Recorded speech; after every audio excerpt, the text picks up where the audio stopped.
The lights of Wall Street shone even before dawn, reflecting off the cold windows of the skyscrapers. Inside one of them, the metallic sound of the wheels of a cleaning cart echoed through the silent corridor. Lisa pushed that cart with tired hands, her blue uniform already faded by time. The strong smell of disinfectant mixed with the aroma of expensive coffee coming from the executive's office, creating a painful contrast. There, in that environment of luxury and power, she seemed invisible, as if she were just part of the ground that shone beneath her knees.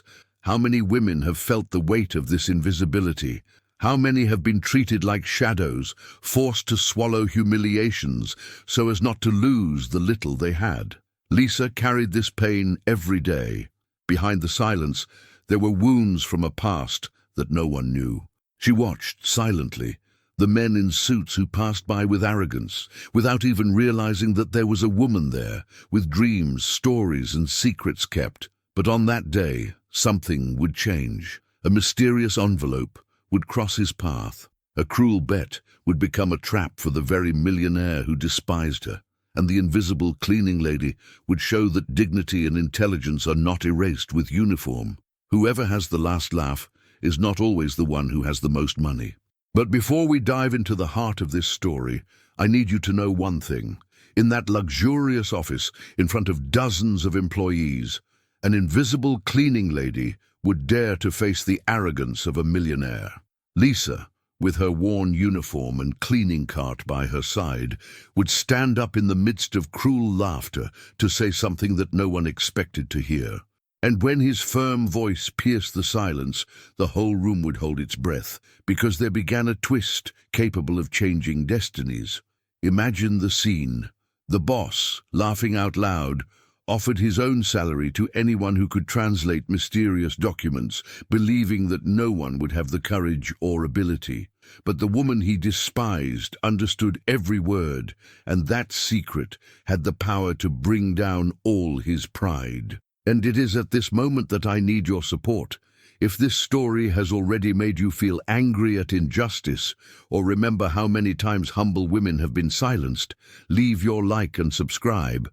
Not as a gesture to this channel, but as a silent hug to all the Lisas who were once invisible. Thus, together, we can honor those who once swallowed their tears in silence, but who will now have their voice heard. The clock was barely past 5 a.m. when Lisa walked through the revolving glass doors of the corporate building. The lobby was immense, of polished white marble, illuminated by modern chandeliers that shone like artificial stars. The smell of freshly brewed coffee was already spreading through the coffee shop on the ground floor, expensive and inaccessible to someone who counted coins even to buy bread. The security guard didn't even look up when she passed by, as if it were transparent, part of the landscape. He pushed his cleaning cart, the wheels creaking on the smooth floor, the blue uniform already faded from so many washes, the seam worn on his shoulders. She climbed up the service elevator, which trembled slightly with each floor. There, in the silent corridors, still empty, Lisa started the day by erasing the marks of the night before, forgotten glasses, torn papers, coffee stains on the tables. Each room she entered carried a piece of other people's power. Photographs of wealthy families smiling at resorts, gilded diplomas hanging in frames, pens worth more than a week's work. No one noticed her, but she saw everything. I watched the nervousness of executives before a meeting, the muffled discussions behind glass doors, the whispers of contracts, betrayals, agreements that could ruin or enrich lives. At each table cleaned, Lisa carried in silence the pains of her own home. In the small apartment in Queens, her 16-year-old daughter Emily studied late with books borrowed from the library. I dreamed of getting into NYU, but every tuition seemed like an impossible abyss. John, her husband, spent his days trying to ride as an app driver with no stability, no hope that the bills would be paid on time. At night, she found him silent, the shoulders slumped of someone who had fought too hard against doors that never opened. As she wiped the cloth on a glass table, Lisa closed her eyes for a moment. The reflection of herself gave him back the image of a woman who seemed not to exist.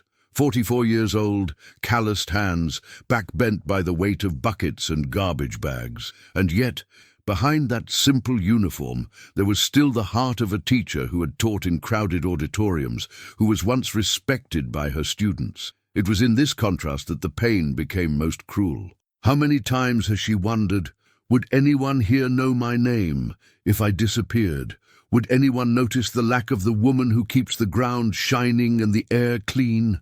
There, in the midst of the silence of dawn, a thought pierced his chest like a blade. Invisibility hurts more than hunger. It is to be treated as nothing, as a shadow, as dust that is swept under the rug. And this pain, she knew, was not only hers. How many humble women live like this, enduring humiliations in silence, swallowing tears to guarantee bread at home? If you've ever felt this pain, write in the comments, I believe, I've lived it, or simply, it touched me. Because stories like hers are much more common than the world likes to admit. Lisa continued her work with discipline. He vacuumed the grey carpet, cleaned the windows that reflected the sun rising over Manhattan. The city woke up outside. Horns began to sound, but inside the building, luxury still slept. For executives, it did not exist. For her daughter, she was a silent heroine.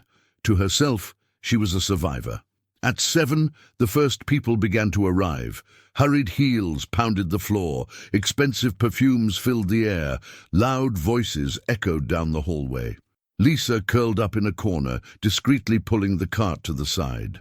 A woman passed by talking loudly on her cell phone, complaining about the driver who was late.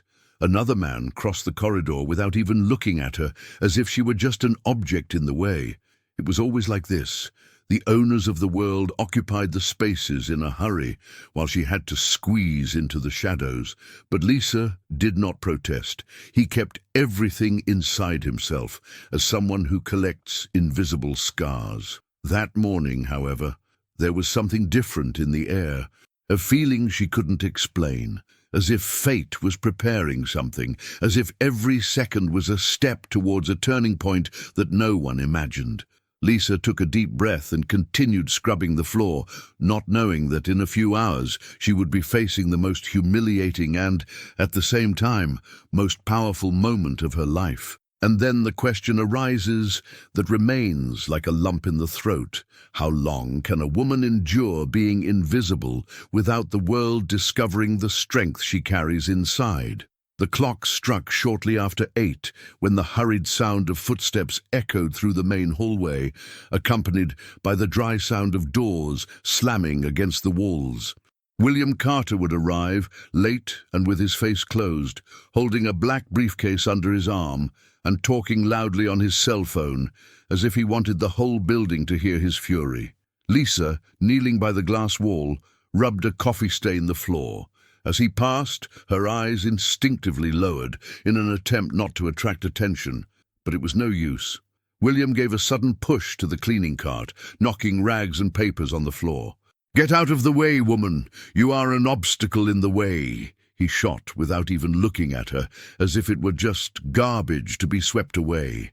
Lisa felt her face burn, but she fell silent. The humiliation did not stop there. Upon entering the room, William threw the briefcase on the table with such force that it made the glasses of water tremble. Amanda Collins, his secretary for years, tried to reach out, offering help. "Mr. Carter, the cleaning lady was just doing her job." But he cut her off with a sour laugh. "Work? Is cluttering the corridor now work? What annoys me about these people is that they don't know their own place." His words echoed through the room, heavy as stones. Lisa, outside, pretended to organize the fallen objects, but each syllable cut through her skin like a knife. William turned to Amanda and began to speak even louder, as if he needed an audience for his arrogance. "Do you have any idea what I lost last week? A 20 million contract. And do you know why? Because I live surrounded by incompetence. People who don't understand hierarchy, who think they can occupy space that is not theirs. This is the curse of this city. People who were born to serve, wanting to appear important." Amanda lowered her eyes, embarrassed, but didn't dare answer. Lisa took a deep breath, trying to keep her hands steady as she picked up the cloths that had fallen to the floor. Her silence was the only possible defense, but inside, something boiled. How many times had she heard words like that? How many times has it been treated as an obstacle, as a shadow? For a moment, she wished to disappear, but at the same time, an intimate voice told him that this arrogant man would still learn to see. William continued his hate speech, pacing back and forth like a defeated general looking for culprits. New York is full of these kinds of people. You give them uniforms. They think they have rights. It is no wonder that the world is as it is. If I don't raise my voice, these people take over the place. Amanda tried to intervene again, but he raised his hand in an authoritarian gesture, telling her to shut up. The air seemed to weigh heavier inside that office. Lisa felt the tears threaten her eyes, but she swallowed them like someone swallowing gall. She stood up slowly, adjusting her uniform, and pushed the cart away, trying to hide in the first empty room she could find. Alone, she leaned her back against the wall and let out a sigh that carried years of accumulated silence. His heart was pounding, not of fear, but of indignation. Outside, William's voice still echoed, loud, proud, bragging about victories and pouring blame. He spoke of millionaire contracts as if talking about trophies, completely ignoring the people around him.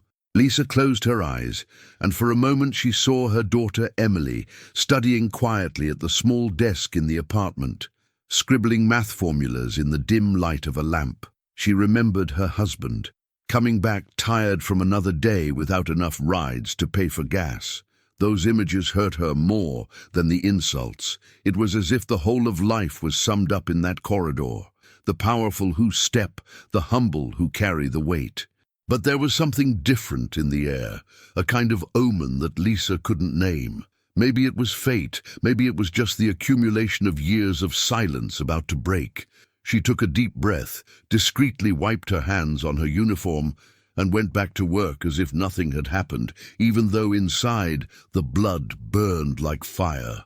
And it is at this moment that the inevitable question arises. How much longer would that arrogant man be able to laugh without imagining that his own voice, so full of contempt, would soon become the key to his downfall? Lisa pushed the cart into a still empty meeting room where the long mahogany table reflected the cold light coming in through the windows. She picked up the cloth, began to wipe the fingerprints on the glass, and in that repetitive movement her mind got lost in memories that hurt. Behind the blue uniform, there was another version of herself, one that still burned vividly in her memory.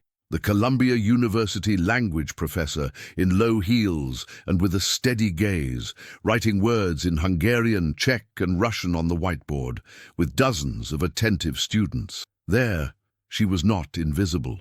She was respected, consulted, admired. He recalled mornings walking around campus with a briefcase full of books and graded exams, the smell of autumn trees mingling with the noise of students rushing to class. But, like a shadow that arrived suddenly, the scene that knocked her down returned. The day he entered the department and found piles of doctored documents, notes sold to wealthy foreigners, diplomas delivered in exchange for money. The shock was like a knife. But the decision to denounce seemed the only way out to maintain his dignity. Lisa reported everything to the principal, trusting that justice would prevail. Instead, the once welcoming hallways have become hostile. Classmates who had previously greeted her looked away. Students were told to be suspicious of her, and within weeks, the news of her dismissal spread like an impossible stain to wipe away.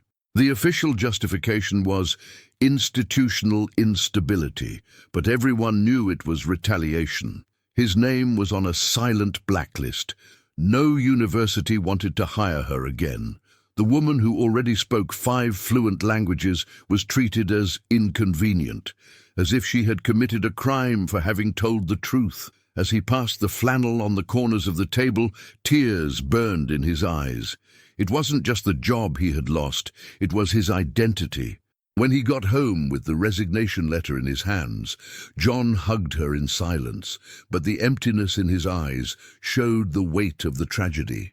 Emily, still a little girl, asked innocently, "Mommy, aren't you a teacher anymore?" Lisa just smiled effortfully, holding her daughter's hand and replying, "I'll always be your teacher." But the reality was merciless. John, an engineer at a construction company, lost his job shortly after when the company went bankrupt. Bills began to pile up on the kitchen table. The late rent, the power about to be cut off, and the cruelest, Emily, diagnosed with an autoimmune disease, needed expensive treatment. In that desperation, Lisa searched for jobs in every corner of the city. Closed doors, interviews that ended with suspicious looks when they saw his academic curriculum, until a simple advertisement on a community bulletin board caught his attention. Vacancy for cleaning services, fixed salary, benefits. She knew it would be the opposite of everything she had experienced, but she also knew she could no longer choose.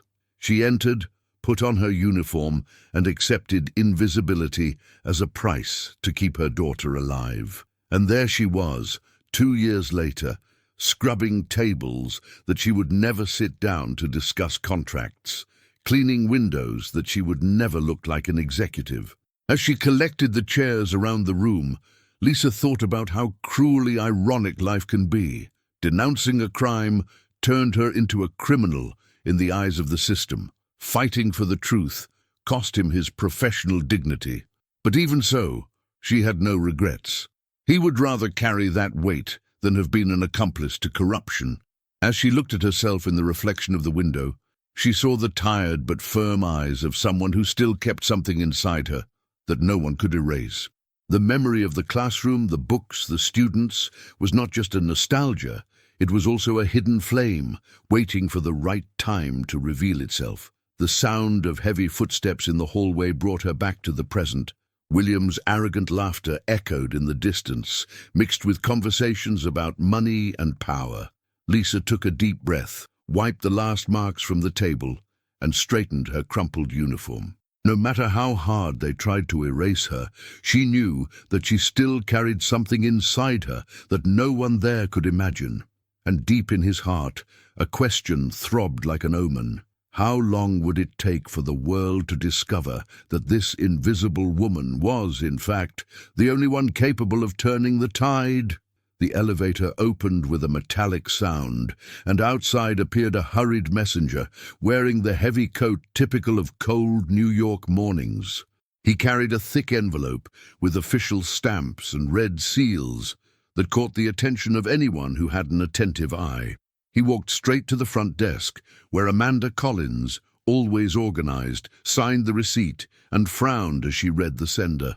Hungary, a distant country, so far out of the routine of that office that, just looking at it, she felt that that envelope brought something different. Without thinking twice, he led him to William, who was locked in the room still distilling his irritation for the lost morning. "It's for you, Carter," he said, extending the package. He picked it up impatiently, tearing the seal as if opening something worthless. As soon as he slid the papers out, his brow closed in confusion, lines full of accents, strange symbols, impossible to pronounce sentences. "What the hell is that?" he grumbled, turning the pages dismissively. "It looks like an alien thing." He threw the documents on the table, laughing loudly, as if it were a private joke. Amanda approached, her gaze careful. He touched the papers delicately and realized that it was not just any correspondence. There were official coats of arms, signatures, stamps that denounced a legal weight. "Mr. Carter, it doesn't seem like a joke to me. Look, there are dates here. It seems like they require an immediate response." But William, sunk in his arrogance, waved his hand as if scaring away a pesky mosquito. "International coup, Amanda. The world is full of people trying to get money out of successful entrepreneurs like me. We just need to believe that this is serious." Outside, Lisa was wiping the floor of the hallway. She heard his laughter coming through the glass door, and her eyes instinctively drifted to the interior of the room. He saw the open envelope, the scattered pages, William's mocking expression. It was just a glimpse, but something inside her reacted. He recognized in the traces of the scribbled words a language that was not foreign to him. Her heart raced without her wanting to. Amanda insisted, "But sir, look at this part. It looks like a value in euros. Don't you think it's risky to ignore?" William slammed his hand on the table, interrupting it. "I've already said that I'm not going to waste time with nonsense. I have more important things to solve than deciphering the invented language of a European." He got up, took the leather briefcase, and began talking about cancelled meetings and lost profits, as if that envelope were just another forgotten piece of paper among so many. Lisa, still outside, carefully collected the cleaning materials. Every word heard crossed her memories, as if fate was sewing the stitches she tried to hide. She knew that language. The Hungarian who had already taught in classrooms seemed to rise from the ashes, bringing back a part of life that everyone believed dead. She took a deep breath, pressing her fingers on the handle of her broomstick, trying to silence the whirlwind inside her. She followed in silence, carrying that weight that no one saw. Behind the worn uniform, there was the only person capable of understanding those documents. And if you're following this story right now, feeling touched by all this, leave a like and subscribe. It is the most beautiful way to show that this pain has not gone unnoticed, that Lisa is not alone in this silence. Inside the room, William laughed again, tearing the air with his contempt. Amanda, distressed, put the papers back in the envelope and left them on the table, as if, even ignored, they kept a truth that no one could simply throw away. Lisa looked away, pushing the cart down the aisle, but her heart already knew something much bigger was about to happen. And the question that echoed was inevitable. What did those papers from Hungary really hide, capable of turning the whole story upside down? The clock inched into the afternoon, and the mood in the office turned sweltering. Amanda, with a watchful eye, couldn't ignore the envelope forgotten on the table. He decided to examine the papers more deeply, and the more he read, the more his heart tightened. There was a date highlighted in red, accompanied by formal instructions. It was necessary to confirm receipt by 6 in the afternoon of that same day. Her eyes widened, and she ran over to William. "Mr. Carter, this is serious. These documents require an immediate response. If you don't send it, you can lose important rights." But William, already impatient, snatched the papers from her hands and leafed through them without understanding anything. "Answers? For this bunch of doodles? This is a scam, Amanda. People wanting to play with me." The secretary took a deep breath, but did not give up. "I saw the stamps. They are official. This is not a hoax. We need a translator now." It was at that moment that despair began to eat away at William. He picked up the phone and ordered Amanda to call all the translation companies she knew. Within minutes, the office had become a frenzied call center. Amanda dialed numbers, explained the urgency, but the answer was always the same. "Sorry, we don't have Hungarian experts available today." Each negative felt like a punch on William's table. He raised his voice, shouted that he would pay any amount, but nothing helped. Hungarian was too rare a language for last-minute improvisation. When the third call failed, William exploded. He took the folder where the papers were and threw it against the wall, scattering sheets on the glass floor. The noise echoed like thunder in the office, causing all the employees to turn around in fright. "New York has millions of people," he roared, his voice charged with anger and despair. "Millions, and no one in this damn town knows how to translate half a dozen Hungarian words?" His face was red, veins were popping out in his neck, and his arrogance was beginning to give way to real panic. The employees, curious, began to crowd around, trying to help as they could. Some picked up the papers from the floor and pointed their cell phones at translation apps. Others typed excerpts on the computer. But the results were disastrous, meaningless sentences, loose words that formed nothing comprehensible. "That looks like a bunch of code," said Roberto from the commercial sector, laughing nervously. Amanda couldn't laugh. She knew that the deadline was running, and that every lost minute could cost something gigantic. William paced back and forth like a caged beast. Unbelievable! I lose millionaire contracts because of incompetence. And now I'm going to lose that too, because no one in this building knows 2 words in a ridiculous language. With each sentence, the tone of voice increased, until everyone was already gathered around him, watching the scene as if watching an uncomfortable spectacle. Amanda tried one last time. "Sir, maybe we should contact the consulate. They could nominate someone qualified." But William interrupted her with a nervous laugh, joylessly. "Consulate? Do you think I have time to wait for bureaucracy? I need this resolved now, you know? Now!" He slammed his fist on the table, making glasses and pens tremble. Lisa, who was discreetly arranging the cleaning cart in the hallway, listened to every word, every outburst of anger, every bitter joke. On the outside, he kept his face down, as if he didn't belong to that scene. But inside, his heart was racing. The language of those papers was not a mystery to her. The lines and symbols that frightened everyone else were familiar, like meeting an old friend he never forgot. Still, she remained silent, watching her boss's arrogance turn to despair. The entire office seemed to be experiencing a collective collapse. Employees argued among themselves, tested online tools, typed disconnected sentences. Nothing worked. The clock was already approaching 3 in the afternoon, and Amanda felt the cold sweat running down the back of her neck. "Sir, we're going to miss the deadline," he murmured. But William didn't want to listen. He looked around, took a deep breath, and at the height of frustration held up the papers in the air, shouting, "Listen well! I give my entire salary, you hear? My salary of $45,000 to whoever can translate this here now." The voice echoed through the open space, and incredulity took hold of everyone. Some laughed, others exchanged glances.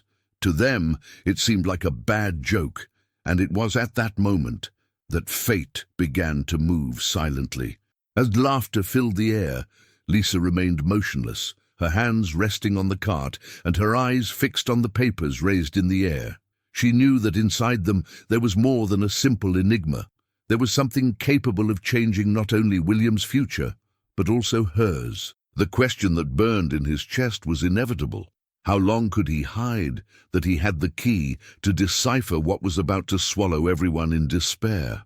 William, already red with anger and sweat, climbed to the top of his own table as if it were a makeshift stage. He raised the envelope in the air, waving the papers like war flags. $45,000, he shouted sneerly. "My whole salary to whoever translates this crap here. Let's see if there is anyone in this building who serves for more than heating a chair." The echo of his voice spread through the glass walls, and what came next was even more cruel. Laughter erupted through the office, loud, mocking laughter, which reverberated like stones falling on those who had no defense. Some employees made up nonsense words, mimicking strange sounds, as if they were mocking a language from another planet. Others, between laughs, shouted phrases such as, "If it's Klingon, I can do it," or "This looks like video game language." The whole environment became a spectacle of collective humiliation. Amanda remained seated at the table, her face serious, trying to hide her discomfort. She knew it wasn't a joke. I knew there was something important in that envelope. But she was surrounded by the laughter of her colleagues and the fierce gaze of her boss, and she chose silence. It was safer, even if it hurt. In the corner of the hallway, invisible as ever, Lisa stood next to her cleaning cart. She watched the scene, every word, every laugh, every gesture of mockery. 2 years in that building had taught her to silently endure daily humiliations, but that scene felt different. It was not only against it, but against everything it represented. The idea that there were inferior, incapable people who could never impose themselves.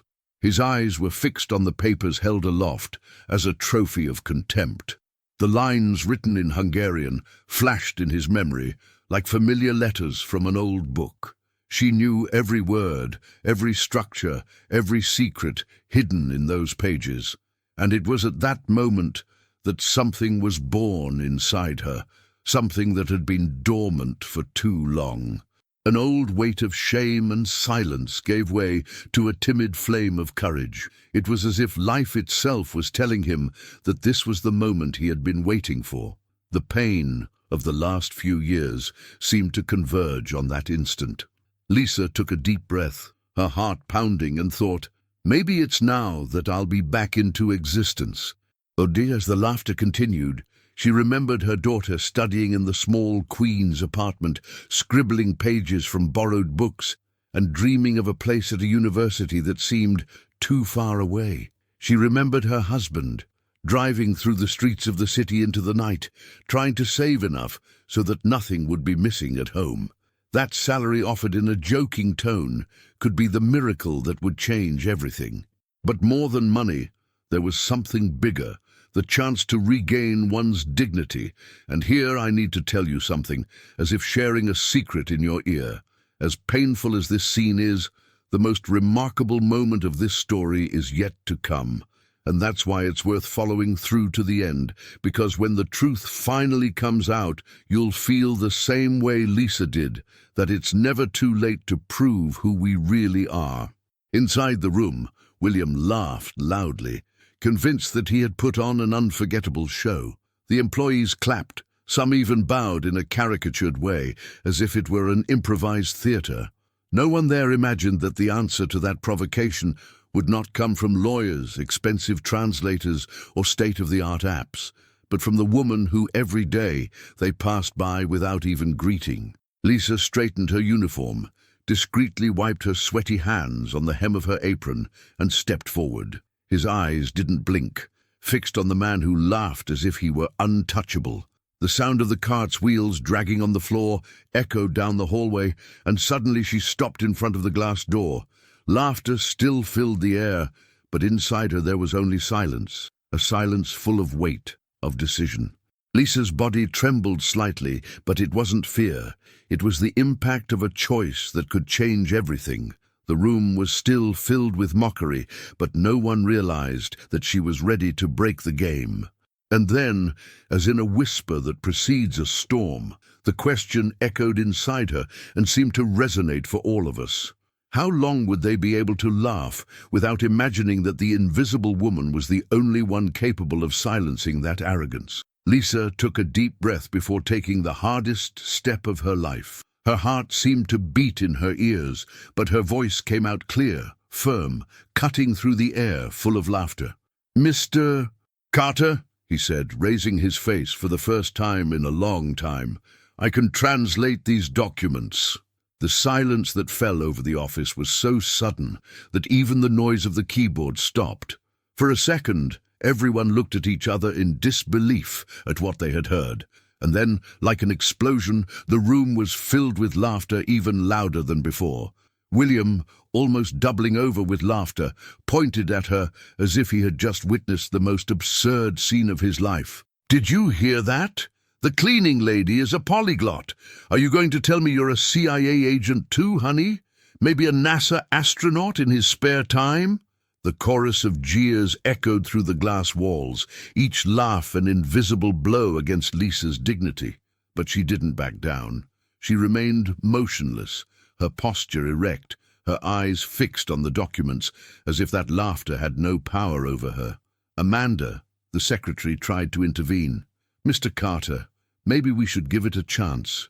But William silenced her with a harsh gesture. "Chance? Amanda, we are talking about official documents, not a cleaning story."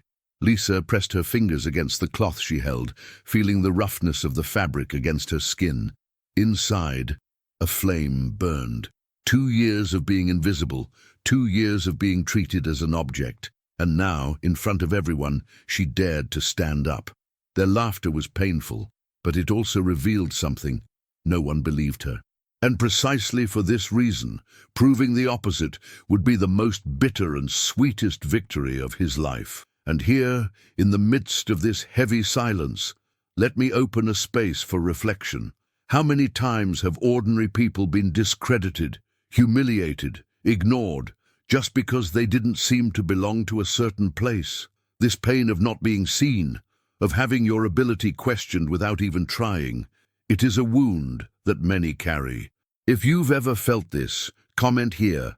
I understand. I've been through this. I was moved, because stories like Lisa's are also mirrors of our own life. William, catching his breath between laughs, approached her. So you're telling me that while you can barely clear the right hallway, you're able to translate a language that even professional translators here in New York couldn't? The room erupted in more ironic applause. Lisa didn't look away. I can translate, sir, he repeated, each word as firm as stone. The discomfort slowly spread among the employees. Some, still laughing, began to realize that there was something different in the way she spoke. There was too much confidence in his voice to be just bravado. Amanda looked from the corner, her heart racing, as if she knew that this woman was hiding something besides the blue uniform. Time, however, ran mercilessly. The clock was already showing almost 4 in the afternoon. The deadline was approaching like a sentence. William, between wounded pride and growing despair, clutched the documents nervously. Lisa, in front of him, did not move, did not blink. It was as if he were saying with his eyes, "It's your decision." And at that moment, the question hung in the air like an inevitable premonition. How far would William Carter go in his arrogance before discovering that this invisible cleaning lady was the only one capable of saving him? William held the papers as if holding a loaded gun.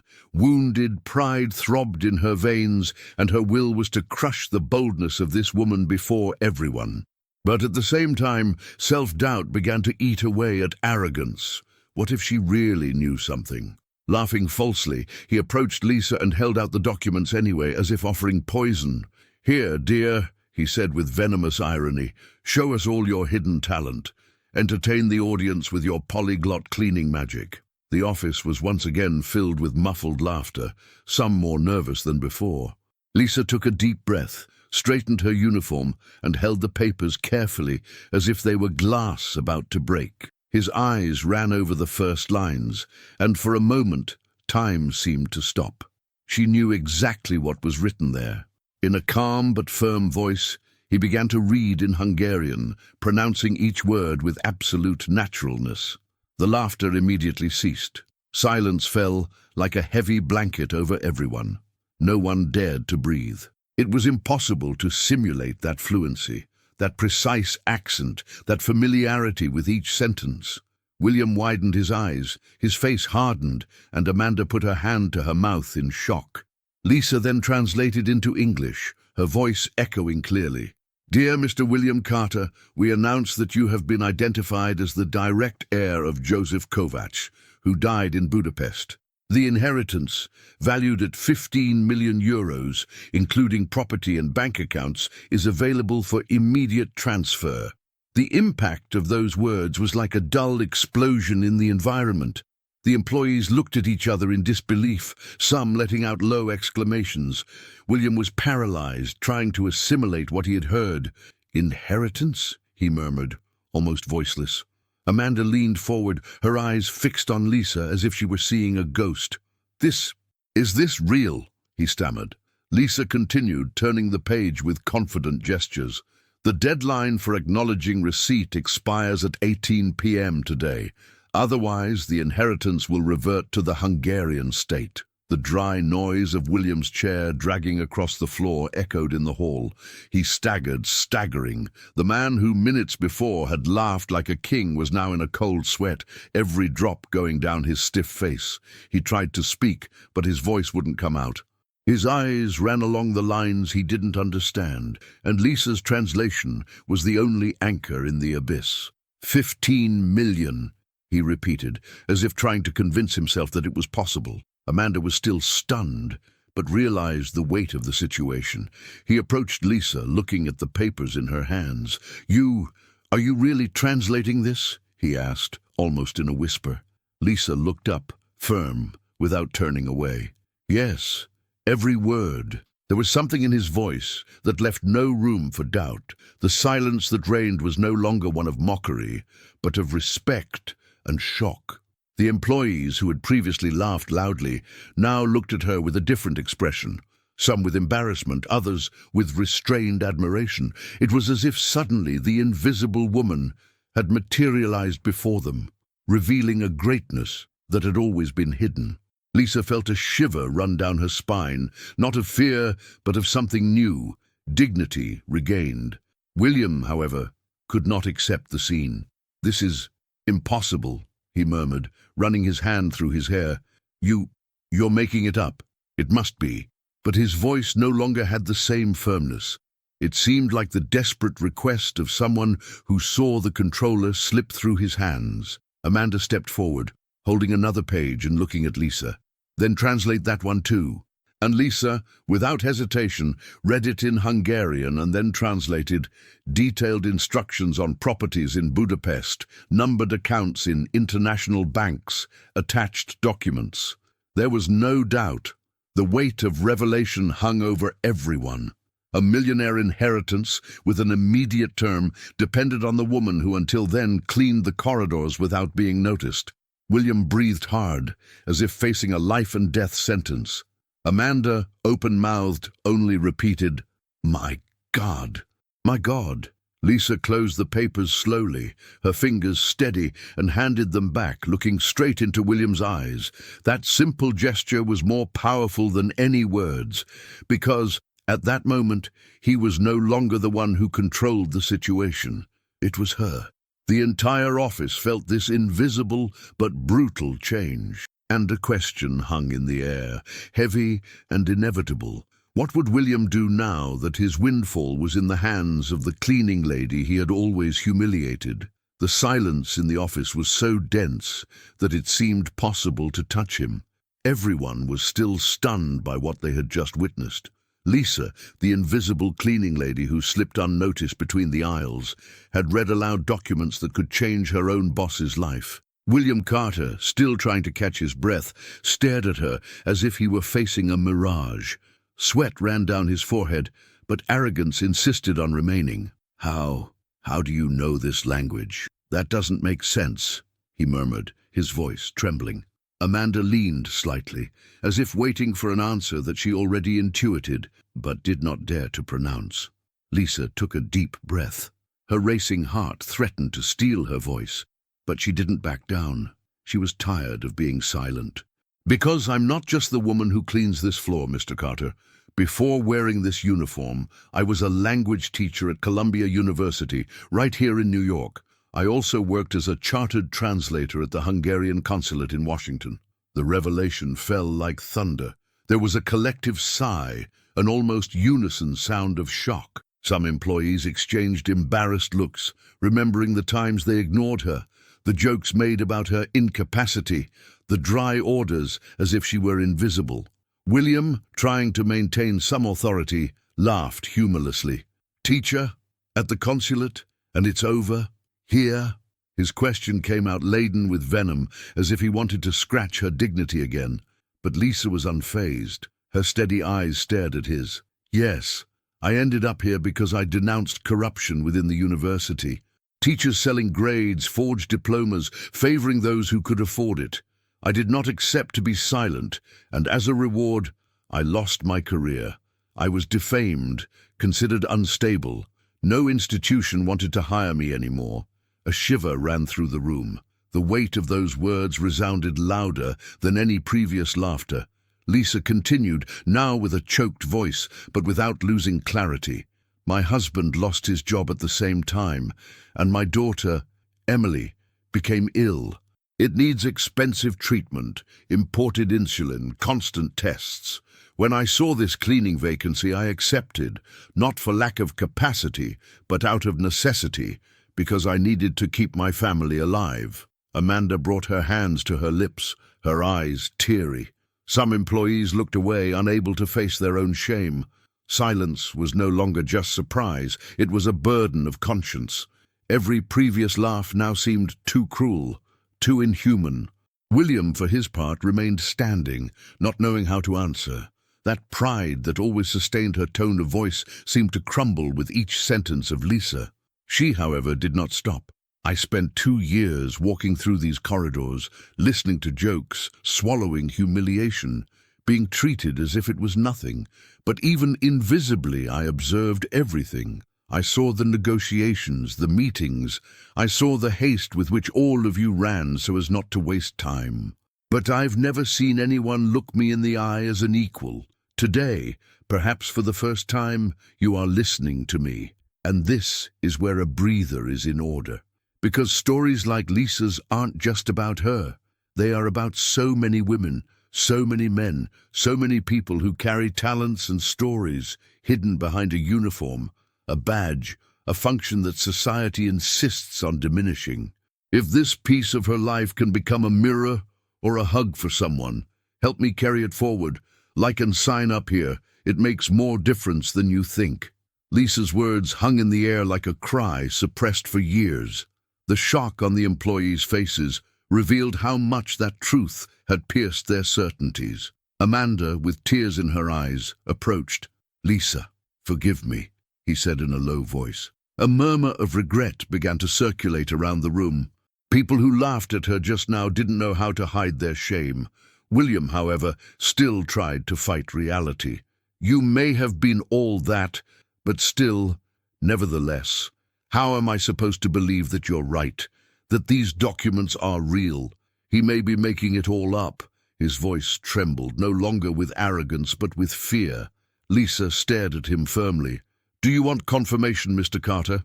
Call the consulate. They will confirm every detail." Amanda looked at him firmly, as if she wanted to shout that the time for choice had come. The clock ran mercilessly, the hands approaching 6 in the afternoon. The millionaire inheritance was hanging by a thread, and in front of everyone, the question formed like an inevitable shadow. Would William have the courage to trust the only person who could save him, the woman he despised the most? William moved from side to side like a cornered beast, his eyes fixed on the papers and then on Lisa as if looking for a flaw, any detail that would prove that she was nothing more than an imposter. But every second that passed made it impossible to sustain this illusion. The clock was ticking forward relentlessly, and the inheritance that could multiply his fortune was slipping through his hands. Finally, he took a deep breath and spoke in a lower tone, but still loaded with arrogance. "Okay, let's admit that you can even translate that, but I won't accept it for free. How much do you want to solve this now?" The question fell like a blade, and all eyes turned to Lisa. She pressed her lips together, remembering the previous scene, the laughter, the mockery, the promise made in front of everyone. He lifted his chin and replied without hesitation, "You have already made an offer, Mr. Carter. Your monthly salary, $50,000. That's the price for me to translate everything by the deadline." A murmur of shock ran through the office. $50,000. The amount seemed too absurd to be pronounced by the lips of a cleaning lady. Some employees widened their eyes. Others looked at each other, unable to believe that she had had the courage to demand it. Amanda, in silence, watched with a mixture of amazement and admiration. For the first time in a long time, someone had put William Carter against the wall. William swallowed. The face, accustomed to displaying superiority, now betrayed the internal struggle between pride and despair. "You've gone crazy," he said, his voice hoarser than he intended. 50,000? Do you know how much that is?" Lisa didn't look away. "I know it is exactly what you promised out loud in front of the entire office, and a promise, Mr. Carter, is worth as much as a contract. If you want my help, pay the price you set yourself." Her words had the weight of a sentence. And there, in that glass-enclosed room, everyone felt poetic justice hover in the air. The invisible woman, so often humiliated, was now in charge. William, sweating, looked around, but found no support in anyone. The looks that had previously followed him with fear were now loaded with expectation. They wanted to see him give in. They wanted to witness the moment when arrogance would be forced to bow. Lisa stood her ground. Inside her, her heart was beating fast, but her voice sounded like stone, because it wasn't just about money. It was about years of silence, about every humiliation swallowed. It was about showing that no one, no matter how invisible they seemed, should be underestimated, and this is precisely where an intimate invitation remains. Do you know when we feel that life finally gives us the chance to turn the game around? Stay with me until the end of this story, because there are still revelations that can surprise even the most hardened heart. William approached her, his gaze sparkling. What if I refuse? What if I just send you back to your broom and find another translator? Lisa didn't blink. Then you will lose 15 million euros. Simple as that. The silence that followed was deafening. Amanda took a step forward. Mr. Carter, there is no other translator available. We have already called all the companies.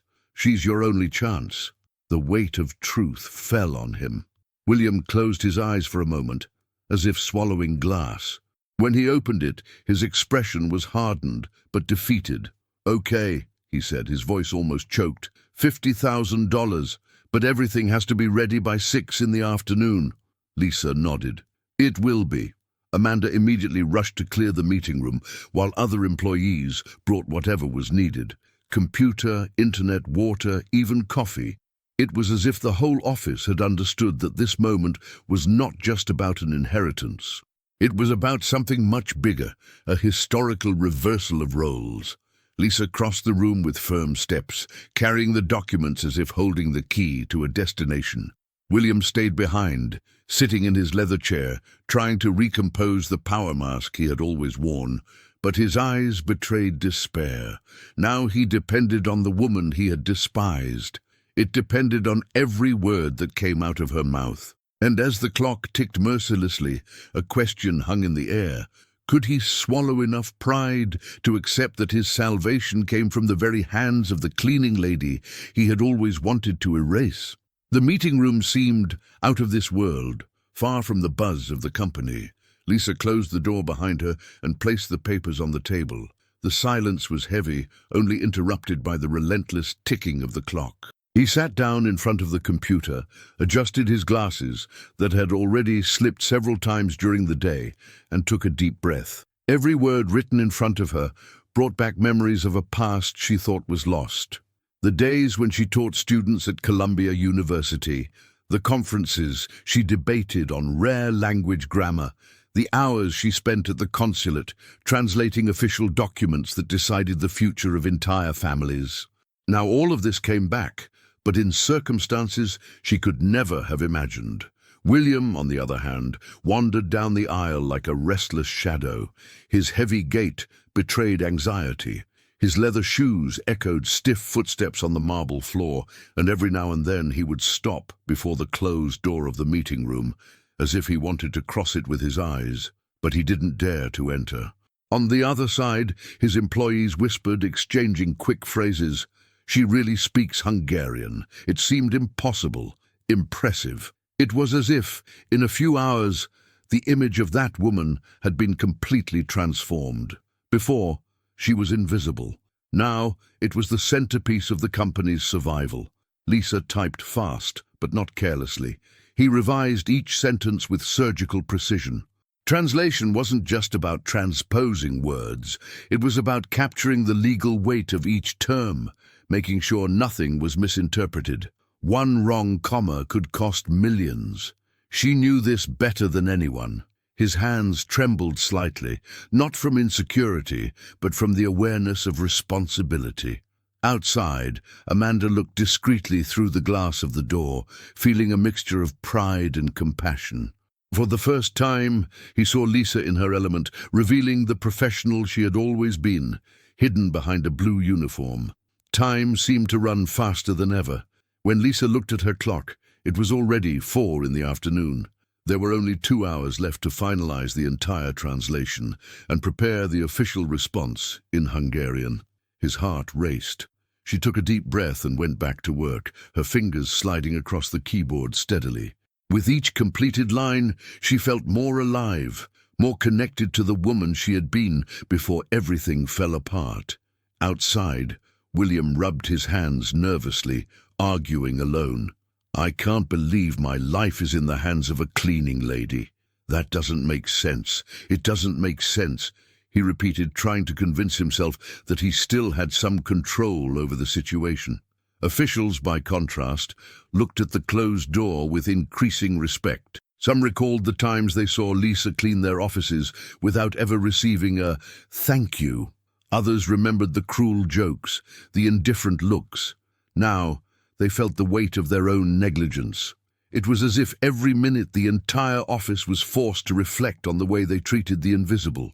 Amanda, feeling this atmosphere, broke the silence. "She's not just a cleaner, it never was, and we've never seen it." His words echoed, leaving some embarrassed faces. Meanwhile, inside the room, Lisa scribbled notes, reviewed complex clauses, and drafted the response letter in impeccable handwriting. He stopped only to wet his dry lips with a sip of water. In his mind, Emily appeared like a flame. The daughter, dreaming of getting into NYU, studying all nights with the borrowed books. John, her husband, trying not to show the burden of unemployment. Every letter Lisa typed carried the weight of her family's survival. It was for them that she continued, even after years of humiliation. The hand of the clock advanced mercilessly, 5 hours. The deadline was approaching like a sledgehammer about to fall. William, increasingly nervous, walked to the door of the meeting room and knocked hard. "Is it ready yet? There is little time left. We can't lose that." Inside, Lisa was unfazed. "Almost done, Mr. Carter, but if you interrupt me one more time, then we run the risk of not being able to. Trust me, or accept losing your inheritance." His voice crossed the door calmly but firmly. The corridor fell silent. She returned to the keyboard, adjusting the last few sentences. He typed in Hungarian fluently, as if speaking with his own soul. Each paragraph of the answer was carefully crafted so as not to leave any loopholes. At 5:20, Lisa looked up and reviewed everything once more, line by line. It needed to be perfect. Outside, William sat in a chair, running his hand over his face. For the first time, he seemed exhausted, defeated. When it was 30 minutes before the deadline, Lisa opened the door. He carried in his hands a stack of organized papers with detailed notes and the official letter of response. The entire office stood, as if waiting for a judge to arrive. William ran to her, almost snatching the papers from her hands. "Is it all there?" he asked, his voice cracking. Lisa stared him in the face. "It is. Full translation, legal explanations, and the response that needs to be sent immediately. Now, it's up to you to do your part." William looked at his watch, then at the papers, then at Lisa. His mouth opened, but not a word came out. The weight of that negotiation was still present, $50,000. And everyone knew that there was no more time to think, no more room for arrogance. It was time to act. But would William have the courage to honor his promise in front of everyone, or would he try once again to escape, even at the risk of losing millions? The silence that formed in the office was almost palpable, as if the air had grown thicker. William held the papers with trembling hands, his eyes scanning each line as if he feared that at any moment the letters would disappear before him. Lisa remained standing, firm, with her hands clasped in front of her body, unhurriedly observing the expression of incredulity that was drawn on the face of the man who had humiliated her so many times. Amanda approached slowly, her eyes curious and attentive, and asked, "Can I see?" William hesitated for a second, but eventually handed her part of the translation. Amanda scrolled through the pages quickly, frowning in admiration. "It's perfect. There is no room for doubt. This is official. Inheritance of millions of euros, 3 properties in Budapest, bank accounts with absurd values. It's real." A buzz ran through the office like a wave. Some employees got up from their desks, others whispered incredulously. Those people, who had previously laughed at Lisa's boldness, now witnessed the impossible. The invisible cleaning lady had proved to be the only one capable of deciphering an enigma that could completely change the fate of the company, and of the boss itself. William, still stunned, slumped into the leather chair, running his hand over his sweaty face. "I almost lost everything," he murmured, but not just to himself. It was like a public confession, an acknowledgement that escaped his mouth with weight. Everything, out of sheer arrogance. The phrase reverberated in the environment. Amanda looked up at him, surprised. The employees exchanged glances, surprised to see the man who had always prided himself on never admitting weakness reveal a flash of humility. William took a deep breath and turned his gaze back to Lisa. It was an uncomfortable moment, because the position had been reversed. The power was in her hands, and he knew it. I underestimated you," he said, swallowing. "In front of everyone here, I recognize it. It was wrong." Lisa didn't smile, nor did she celebrate. He just kept his gaze fixed, firm, without arrogance, but with the dignity of someone who finally saw the scales of life balance, even if for a brief moment. In her heart, the scene was much bigger than an apology. It was the public recognition that his voice, so often ignored, had finally been heard. She thought of all the mornings she had walked through those marble doors, carrying the cleaning cart as if it were an invisible burden. He thought of the veiled jokes, the looks of contempt, the feeling of not existing. And there it was, being seen. Amanda put her hand on Lisa's arm and said quietly but firmly, "You saved us all. They need to know that." Lisa looked away to the office, full of faces that now stared at her with a mixture of shame and respect. Some employees, who had previously laughed, could not hold their gaze. Roberto, from the sales sector, cleared his throat and muttered, "Sorry, Lisa. I was an idiot." Others stammered sheepish apologies, as if every word were a hard stone to carry. William, however, could not deviate from reality. He held the translation tightly, as if he still couldn't believe what was in front of him. Million euros, he repeated, almost voiceless. "And I made a joke out of it. I laughed, I ridiculed, He didn't finish the sentence. The weight of his own mistake seemed to crush him. For the first time, perhaps in years, William Carter looked small, human, exposed. Lisa remained silent. There was no need to say anything. The evidence was there.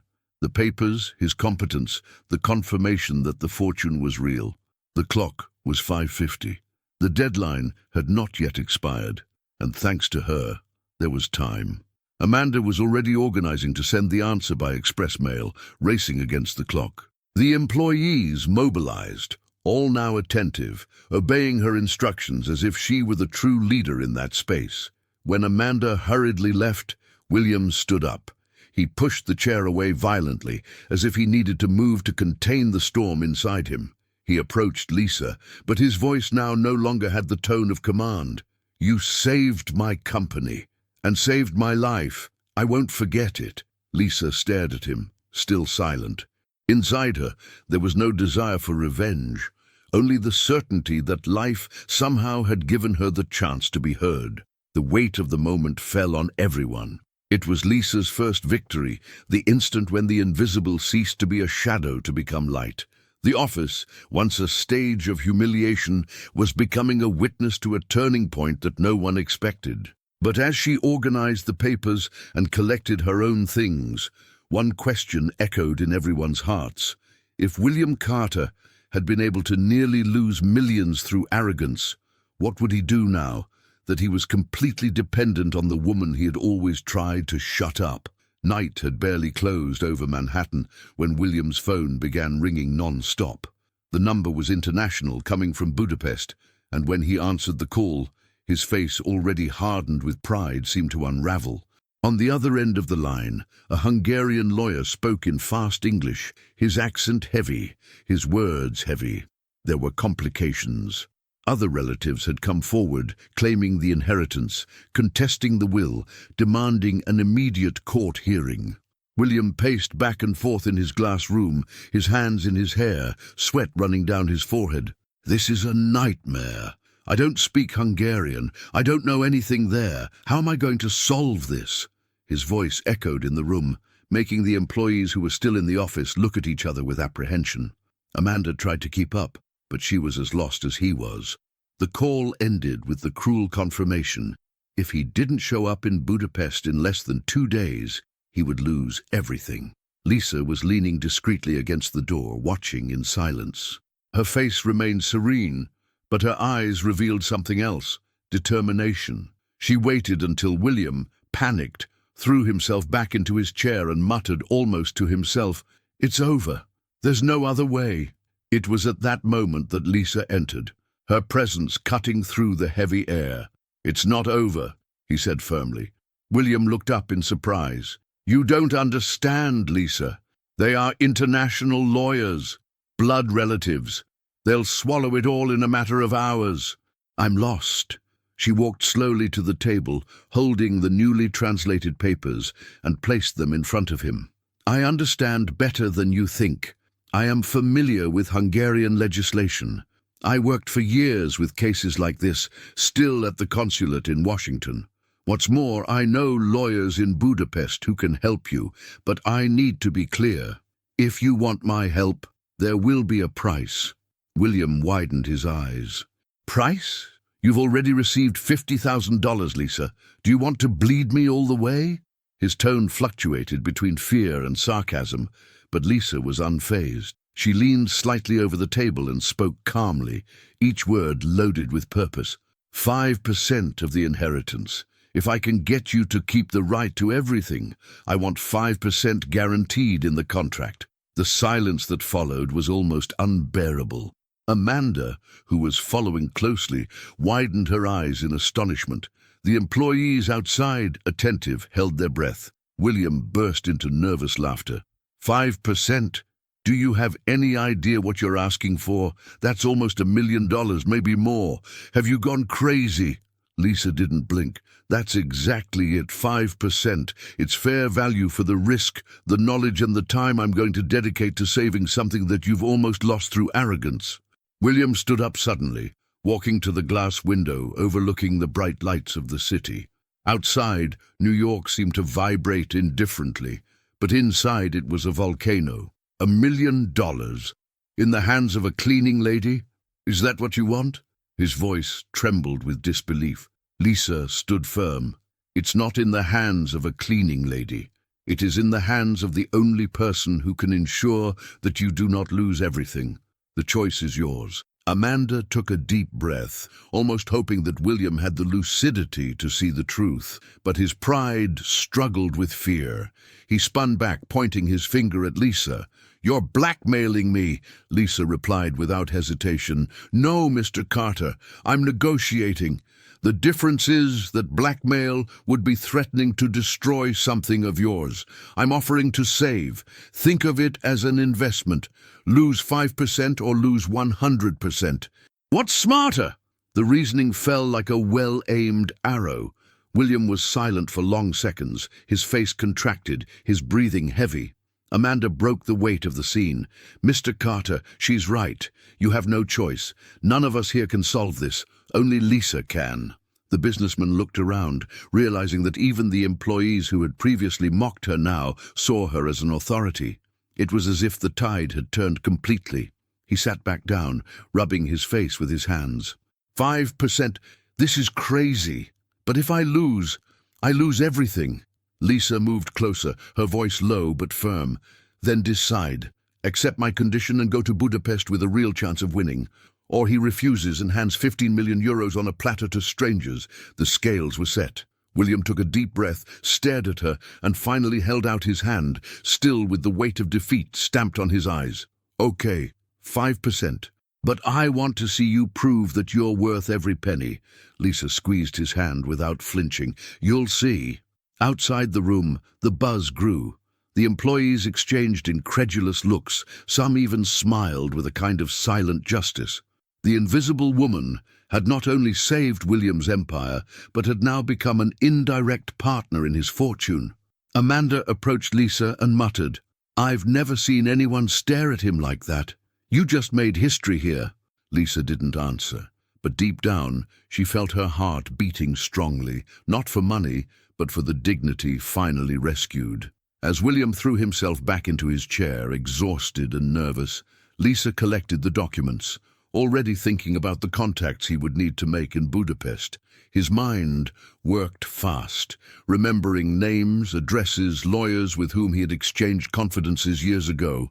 But a shadow hung over all that. The relatives who had suddenly appeared, contesting the inheritance. Who were they? What did they want? How far would they go to try to snatch those millions from William Carter's hands? The yellow cab dropped William and Lisa off in front of the artificial glow of JFK Airport even before dawn. He carried expensive suitcases, made of imported leather, while she held only a simple suitcase, which seemed too small for the importance of this trip.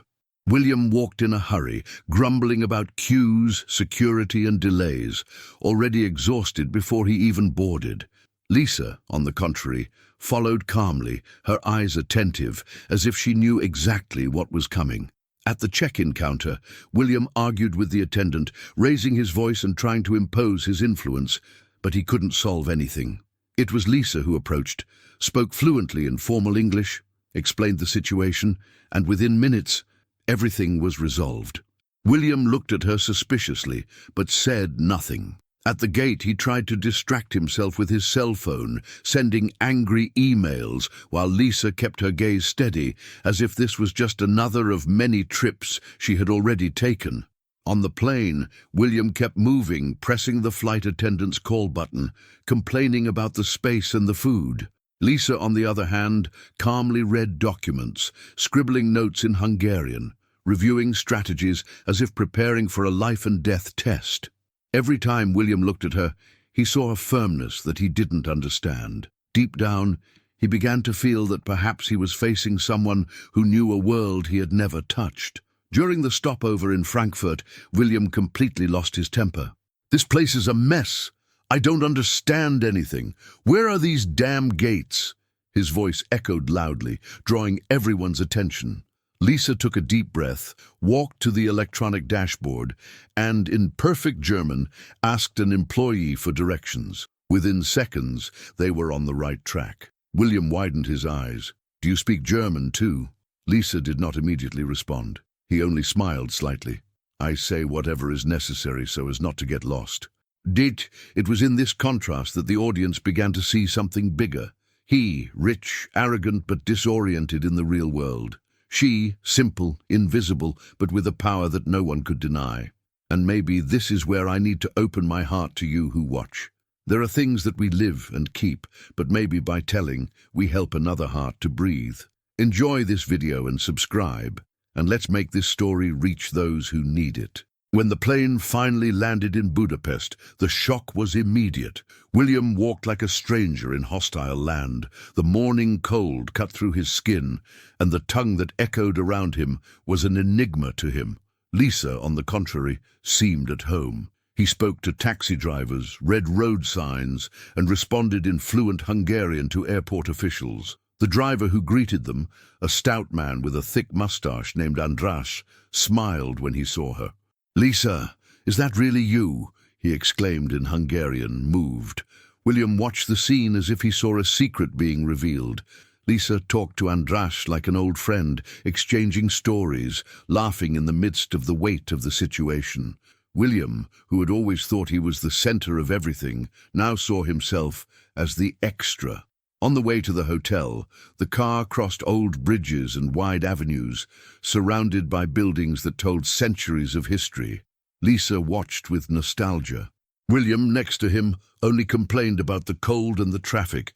When they arrived at the hotel, an elegant building in the heart of Budapest, William tried to impose his presence, tipping exaggeratedly and speaking loudly in English. Lisa, with a simple "Köszönöm," thank you in Hungarian, received respectful looks and discreet smiles. It was clear, power had changed hands. At every step, William realized that his arrogance didn't buy understanding, didn't buy respect, didn't buy solutions. Lisa, the woman he had called an obstacle, was now his only bridge to this strange world. She talked to receptionists, organized documents with local lawyers, and was already preparing the strategy for the court. William just followed her, disconcerted, not daring to admit out loud that he depended on her. But behind that control, there was something growing inside him, a fear that was not confessed, a regret that was beginning to be born.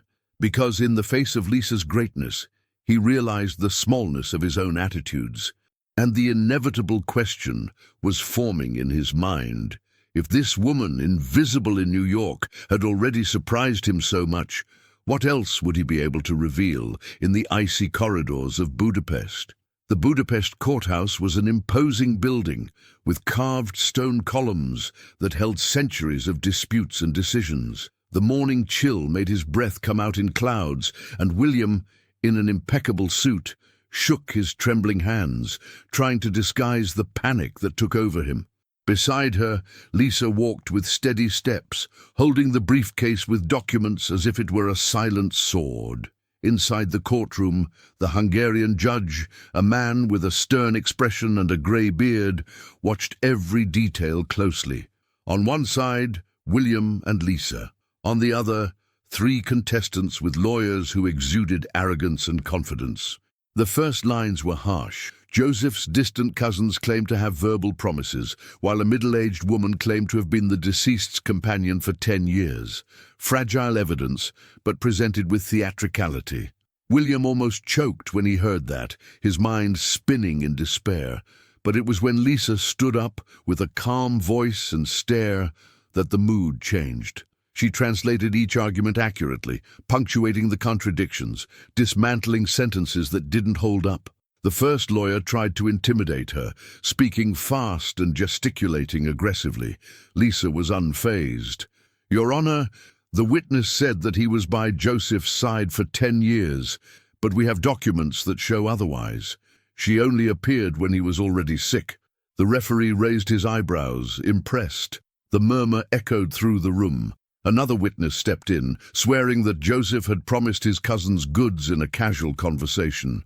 Lisa countered firmly.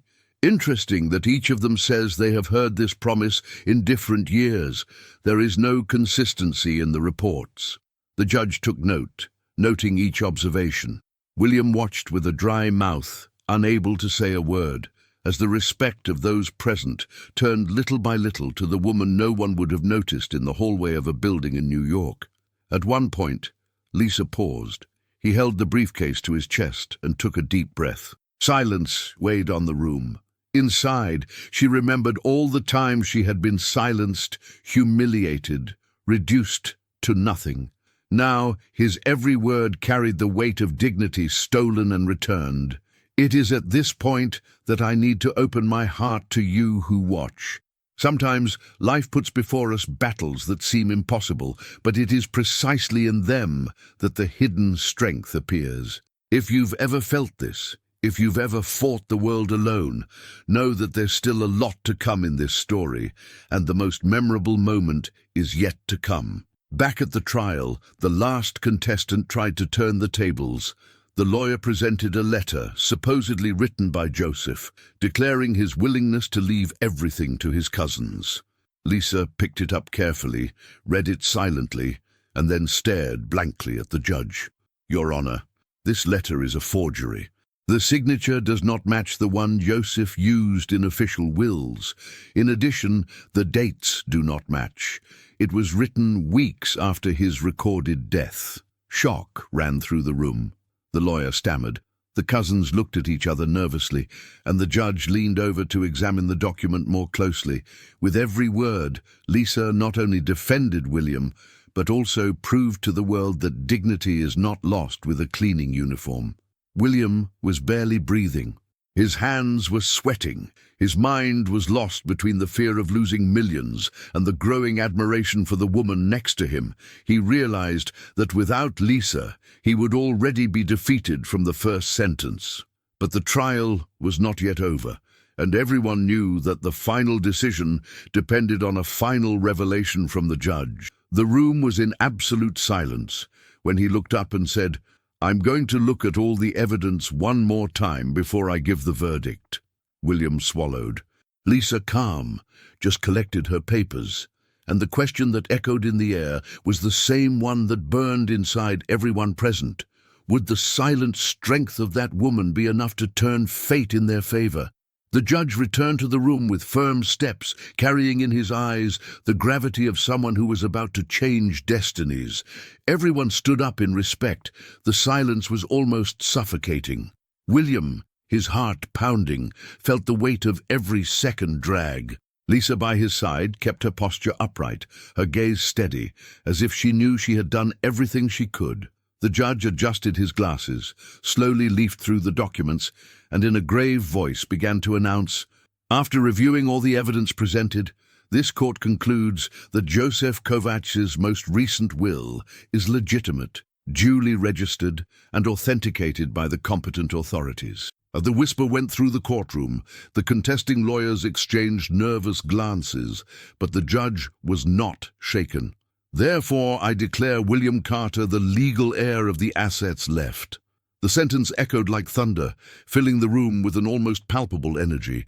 Immediately, the contestants stood up in protest.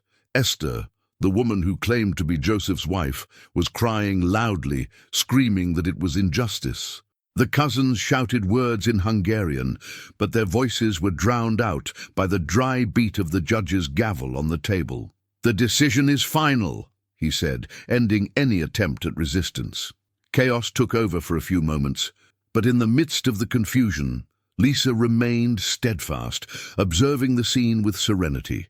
It was as if he knew that every detail, every word translated, every piece of evidence unmasked, had been fundamental to get there. William, unable to contain his emotion, turned to her with teary eyes.